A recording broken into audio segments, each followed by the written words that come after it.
Welcome back to Maldos Magic, where mystery meets tradition and the symbols of the past illuminate the seekers of today.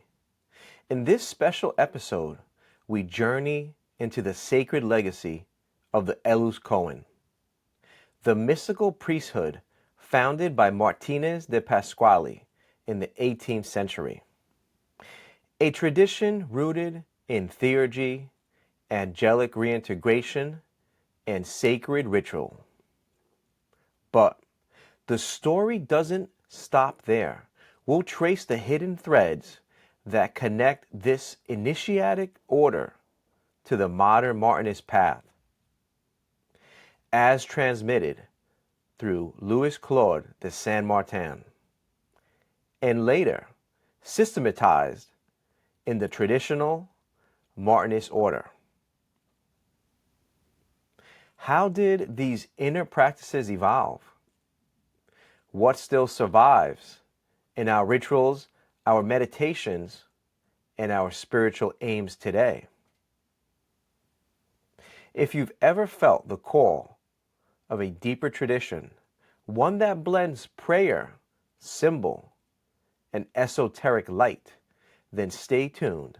This episode may just rekindle a sacred flame within you. Let us begin.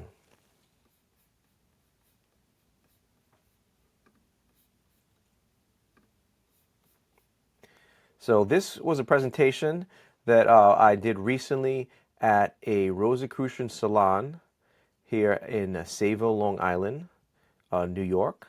So let me share the screen and I'll share the presentation. Give me 1 second. Okay, let us begin.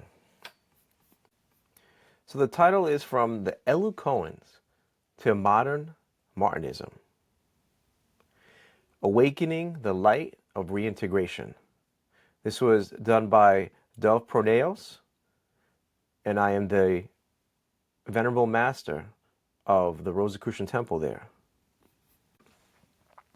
So let's just talk about the intention of this. So this is a little introduction to Dov Proneos, and we'll go over the purpose of this presentation. It's mainly to invite seekers who are ready to walk the path of reintegration.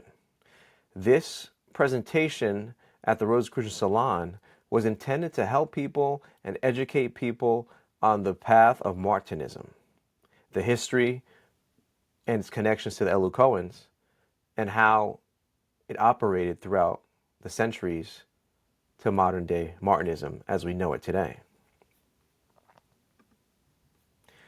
So let's just go over the problem of modern disconnection. So right now there's a crisis of meaning in the modern world. Martinism as a remedy for spiritual disconnection. So in the modern spiritual world, or the modern world, there's a spiritual void. So we are witnessing a crisis of meaning, a collective loss of spiritual direction. Technological progress has not equated to inner fulfillment. Social media, consumerism, and hyper-individualism often distract from deeper purpose. Mental health issues, identity confusion, and spiritual fatigue are symptoms of a soul disconnected from source. Martinism is a path of reintegration. It addresses the disconnection through inner work and sacred tradition. The teachings invite us to remember our divine origin and strive for reintegration with the divine. It is not about belief, but being, a way of life rooted in humility, spiritual discipline, and mystical understanding. It involves ritual, meditation, symbolic instruction, which are tools used for spiritual transformation. Some may say, why does it matter today? In a chaotic world, Martinism offers stillness. In a fragmented culture, it offers wholeness. In a time of noise, it teaches silence. Martinism acts as a living vessel for ancient wisdom, accessible to modern seekers ready to go beyond surface spirituality. Or, as I like to say, a New Age spirituality, which I think it's important for us to start at a path. I believe if you grew up in the Western society, psychologically, it's safer and easier to understand if you go with something or spiritual path that connects to the Western way.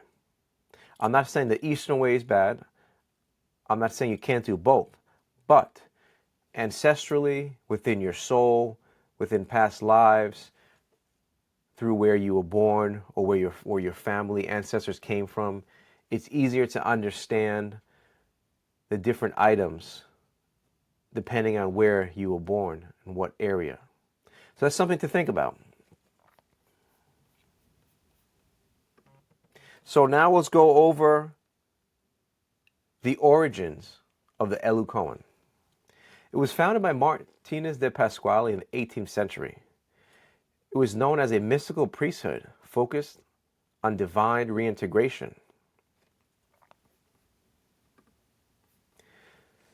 Martinez de Pasquale can be known or seen as the hidden architect of spiritual reintegration. He lived from 1727 to 1774. He was a mysterious theurgist, esoteric teacher, and the founding force behind the Order de Chevalier Maçon Elu-Cohen de Univers, better known as the earliest known Martinist lineage, or the Order of Elu-Cohen. It was of an elusive origin and profound mystical insight. Pasquale taught that humanity had fallen from the divine unity and could return only through inner purification, sacred ritual, and communion with celestial intelligences. Operating more as a spiritual emissary than a mere man, he initiated a small circle of adepts into a system of angelic invocation, cosmic repair, and personal reintegration. His teachings blend elements of Kabbalah, Hermeticism, Christian mysticism, and ceremonial magic. Transmitted through veiled symbols and encoded prayers. Though he died in the Caribbean, his influence birthed a hidden current that flowed into the hearts of Saint Martin, Willamos, and modern Martinism. To walk the path of Pasquale is to undertake the great work, not to perfect matter, but to restore the divine light within the soul. The cosmology of Pasquale. So Pasquale talks about the fall of primordial man. In many mystical and esoteric traditions, including Martinism and the teachings of Martinez de Pasquale, the fall of primordial man refers not merely to the biblical expulsion from Eden, but to a profound metaphysical rupture. Originally, man, or Adam Kadmon in Kabbalistic terms, was created as a divine, luminous being in direct harmony with God, possessing unity of spirit, soul, and body. This higher state was marked by clarity of consciousness, spiritual authority, and an active participation in the divine creative order. However, through disobedience, pride, or the misuse of divine will, depending on the tradition, man fell from this exalted condition into the lower world, into matter, duality, and forgetfulness. This fall is symbolic of spiritual exile, a severance from the source, and a descent into the illusion of separation. The world as we know it, dense, divided, and governed by entropy, is the arena of this exile. The structure of the Elu-Cohens. The Order de Chevalier Maçon Elu-Cohen de Univers, or Elu-Cohen, was a deeply hierarchical initiatic order founded by Martinez de Pasquale in the 18th century. Its structure was composed of ascending degrees that moved the initiate from outer symbolic work to theurgic operations aimed at invoking angelic intelligences. With a system of progressive inner purification, the order guided the aspirant through a mystical stage of reintegration, ultimately reconnecting the soul with its divine origin through sacred ritual, ceremonial magic, and a deep esoteric study. The high degrees engage in complex angelic correspondences and rituals of reconciliation, forming a unique bridge between Kabbalah, Christian mysticism, and early Martinist currents. It was said that Martinez de Pasquale would make his initiates come in contact with one of these spiritual intelligences. There was about 2,100 of them. Without giving them the sigil or name, they would have to form a connection with these intelligences. And then he would verify by making sure it was the proper name and sigil for this intelligence. So this was a true work in the astral realm, a true meditative process, a true work of opening the third eye before the third eye was even a common thing in society at that time. Grades or structure of the order. The order was worked as a high degree system based on the Blue Lodges of Freemasonry. There was the chosen elect master. Then there was grades such as the apprentice Coen, fellowcraft Coen, master Coen, grand master Coen or grand architect, chevalier de Orient or knight Zerubbabel, commander de Orient or commander Zerubbabel, and finally the last degree, the supreme consecration of Roi Croix or Rose Cross. The first set of degrees were generally Masonic, but the third were blatantly magical. There was use of exorcisms against evil in the world generally and in the individual specifically. In the highest degree, the Roi Croix, the initiate was taught to use theurgy to contact spiritual realms beyond the physical. Elu-Cohen was also connected to modern day Scottish Rite and Freemasonry, also the York Rite with the Royal Arch, and to some of the commandery degrees too as well. Spiritual combat and sacred discipline. Ritual purity, sacred names, vigilance against spiritual inertia was the main goal with the Elu-Cohens. They wanted to combat against these infernal forces. They viewed life as a battlefield between celestial and demonic influences. Spiritual combat evolved daily resistance to temptation, ego, and astral corruption through prayer, purification, and angelic invocation. The sacred ritual was used as discipline. Members were bound to a strict regimen of rituals, fasts, and invocations, including complex theurgic operations to align the soul with divine will and restore harmony lost in the fall. Psalms 118, 51 were two main psalms they would use for connecting, and Psalms 51 was used for purifying. They also would recite the first 7 psalms throughout the day and in the beginning of their day in the morning.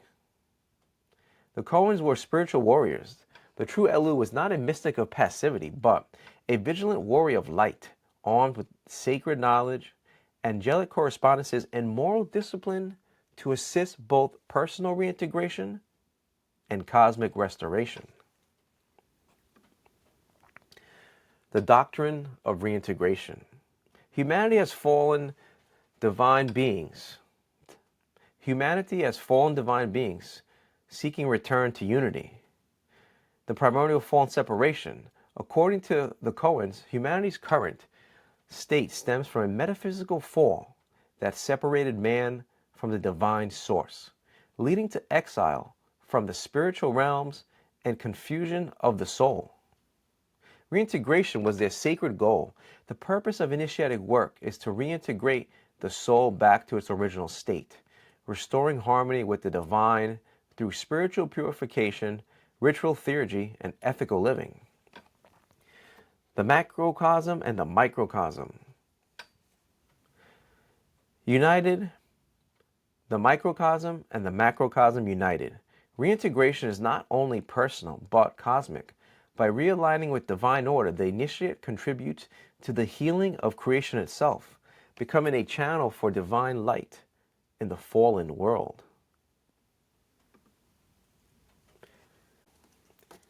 The disappearance of the Elu-Cohen.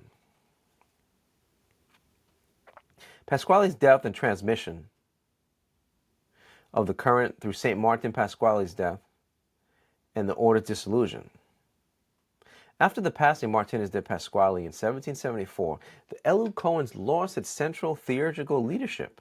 Without his guidance, the highly ritualistic operations became fragmented, leading to the eventual fading of the order's formal activity. Two branches of the legacy continued. The spiritual essence of the Coens lived on, and St. Martin internalized the teachings into a mystical philosophy of the heart, better known today as the way of the heart, birthing Martinism, while Willemos preserved the initiatic structure and esoteric discipline through the rectified Scottish Rite, blending Coen theurgy with chivalric masonry. St. Martin, the unknown philosopher. So he shifted the ritual to heart-centered contemplation, more about inner work, the inner path of the heart. Louis Claude de St. Martin moved away from the ceremonial theurgy of the Elu-Cohens, emphasizing instead an inward journey of self-transformation through silent contemplation, love, and moral refinement, a path he called the way of the heart. A mystic without a temple.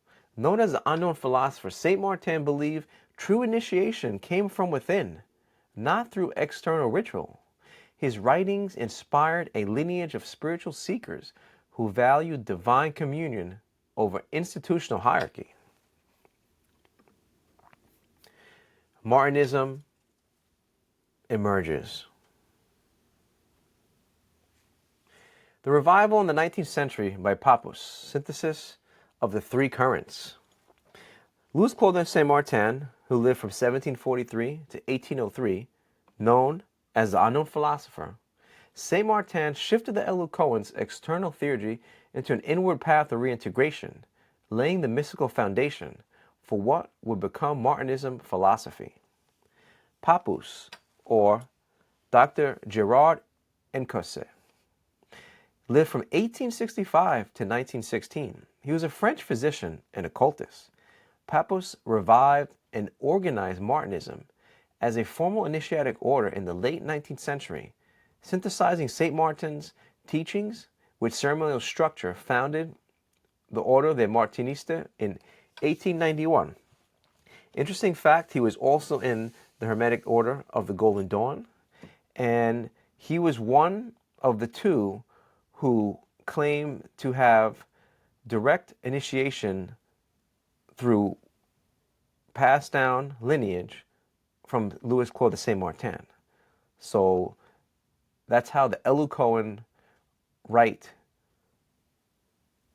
and chain of union became unbroken, from Pasquale to Louis Claude de St. Martin to Willemos, who then initiated others who through family lines initiated Papus, and also Augustin Chabousseau, who was the second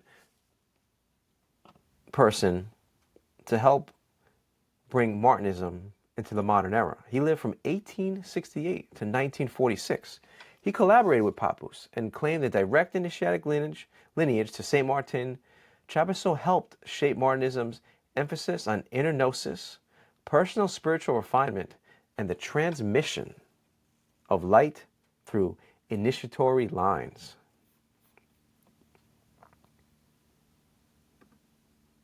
The traditional Martinist order. Modern initiatic order which structures spiritual development. It has spiritual continuation of St. Martin's legacy. The TMO preserves the mystical teachings of Louis Claude de Saint Martin, focusing on the inner path of reintegration and the silent work of the heart. It has structured initiatic journey. The order offers a progression of degrees designed to guide the initiate through personal transformation, self-knowledge, and communion with the divine. Emphasis on study, meditation, and service. Members engage in contemplative practices, philosophical reflection, and ethical living, aiming to manifest inner light in the world. Operatives through heptad and atelier. Local working bodies called a heptad or atelier offer a sacred space where Martinism gathered regularly for ritual, spiritual growth, and mutual support in the work. So within the TMO or traditional Martinist orders, there's usually 3 degrees. We have the associate degree, the initiate degree, and the supreme initiate degree, or better known as the SI degree. In an heptad, or a Martinist temple or lodge, it would be 2 years per degree, totaling 6 years. In some ateliers, which are local groups where you could be initiated for the first 2 degrees, it would normally run for 1 year each degree with 2 lessons a month, or the normal heptad schedule of 1 lesson a month, 2 years per degree with a total of 6 years. What makes TMO unique, some may ask? It's non-dogmatic, universal, and it's rooted in esoteric Christianity. Heart-centered mysticism. Unlike many initiatic orders focused on external ritual hierarchy, the TMO emphasizes inner transformation through meditation, study, and the silent work of the heart in direct alignment with St. Martin's teachings. It has authentic lineage and a living tradition. The TMO preserves an unbroken spiritual chain linking back to Martinez de Pasquale, St. Martin, and Papus, offering initiates not just knowledge, but transmission and guidance rooted in centuries of mystical practice. Inner practice of the Martinists. So it consists of meditation, having a spiritual diary, inner silence, and study. This is a picture up top in the right corner of Papus in his temple, and how it was arranged. The furniture looks like you have some Egyptian Sphinx too as well there, and the Martinist Pantacle. Meditative contemplation and prayer. So Martinists engage in silent inner work to align with the divine spark within. Through daily reflection, meditation, and symbolic prayer, the initiate strengthens the link between soul and source, the living doctrine of reintegration. Beyond study or ritual, Martinist practice is about embodying spiritual principles, cultivating humility, compassion, and inner transformation as a way of restoring harmony with the divine and the world. Echoes of the Elu-Cohen TMO. From ceremonial theurgy to contemplative reintegration, invisible theurgy, inner reintegration. While the TMO does not practice external ceremonial magic, its core teachings preserve the Elu-Cohen's goal of reintegration, transforming the soul through inward purification, contemplation, and alignment with the divine will. Transmission of light through lineage. The spiritual current of the Elu-Cohens lives on within the TMO through initiatic continuity, ethical discipline, and a shared mission of restoring the divine image in man, subtly echoing the Coen path in silence rather than ritual. the role of the unknown superior. In Martinism tradition, the unknown superior represents a spiritual advanced being, either incarnate or invisible, who silently oversees and inspires the work of the initiate, serving as a hidden bridge between humanity and higher worlds. Symbol of inner mastery. Beyond any external figure, the unknown superior also symbolizes the awakened inner self, the divine spark within, whose quiet whisper guides the Martinist toward truth, humility, and reintegration with the source. Why join the TMO? Interesting thing about the TMO is that it is Coen, so both male and female can join the TMO. It has sacred tradition, spiritual family, and it's deep soul work. It's a path of light in a time of crisis. As the modern world wrestles with spiritual disconnection and inner emptiness, the TMO offers a living tradition of inner transformation, sacred study, and reconnection with the divine through the way of the heart. Join a lineage of seekers restoring the world. By joining the TMO, you step into a brotherhood of initiates committed to personal reintegration and collective healing, continuing a sacred chain stretching from Pasquale to Saint Martin and beyond. How you could begin. So you can begin by either joining the Amorc site or the TMO site. So the Amorc site, you could just type in Google Amorc and it'll bring you to the Rosicrucian site. Or the TMO site is Traditional Martinist Order site. In order to be initiated at a local temple, you would need to be both an Amorc member and a TMO member.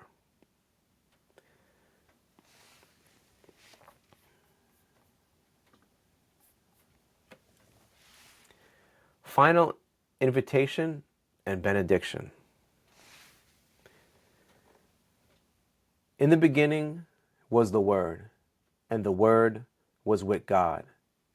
Word was God. The same was in the beginning with God. All things were made by him, and without him was not anything made that was made. In him was life, and the life was the light of men. And the light shineth in the darkness, and the darkness comprehended not.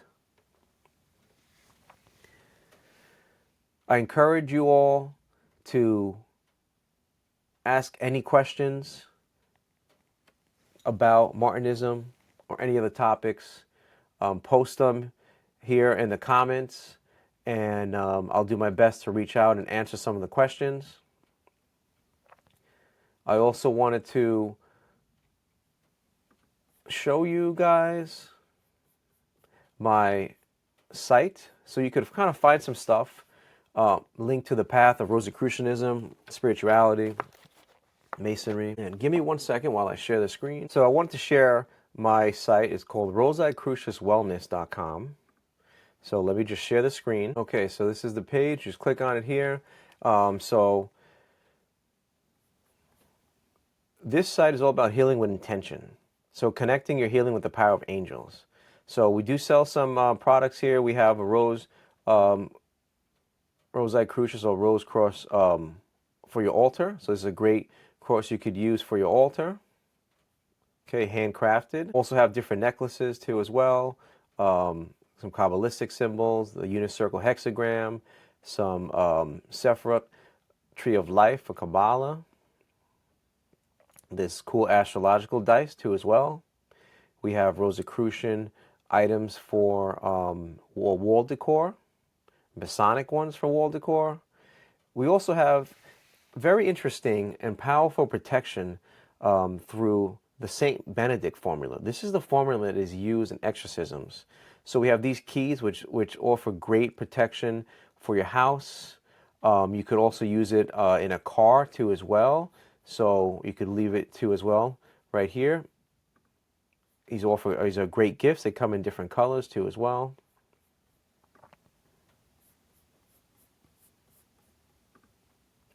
We also sell tarot cards. We have a Hermetic tarot deck. We have an angelic tarot deck too as well, with all the various angels, their sigils, and they're each connected to the traditional style deck of the major arcana and the minors. Also, we have our bestseller is Archangel Raphael Pain Cream. So we have Pain Cream, a 4 ounce, and we have a Pain Cream Freeze Gel 2 ounce, which is great for travel size. This is a special formula that has the angelic sigil too as well, and it comes with an Archangel Raphael prayer card to help people to understand that healing is all about connecting the spiritual with the physical. And that's what the sign of the cross means. We have some 16th, 17th century Rosicrucian symbols wore the cord too as well. Prayer card booklets, prayer cards, and the St. Benedict exorcism ring. So this is a great ring that you could wear daily for protection. It could be used to do house exorcisms or helping to clear out spirits around people or places. We also sell Rosicrucian special incense too as well for ceremonial meditative purposes, or you could just light it up for a cleansing or just to invoke the positive, powerful energies of the rose. We have St. Benedict pendants too as well for protection. And also St. Benedict Volcanic Rosary, black agate, yellow tiger eye rosary beads. We do sell holy bottled water. So there's tons of stuff on here. Obviously, go through the site. We have different healing services. I do private tarot readings too as well. Just reach out to me and we can set something up. I'm also offering private tarot lessons and private alchemical lessons, learning about alchemy. And we have lessons about learning about alchemy and the tarot. There's some education on here. So there's Archangel Healing Right that you could download for free just by giving your information. And then it sends you the PDF of an angelic Raphael Healing Right to help with healing for yourself or for others around you. Yeah, so any questions, feel free to write in the comments. And you can check out any of the products we have. If there's anything you're looking for in particular, I could also see if I could source some items for you. If you're looking for anything as far as protection or with magic or theurgy or masonry, please reach out and we'll get connected. We could talk privately and I can help you to find any items you're looking for. So thank you for watching this episode of Maldos Magic Podcast, and we'll see you next time.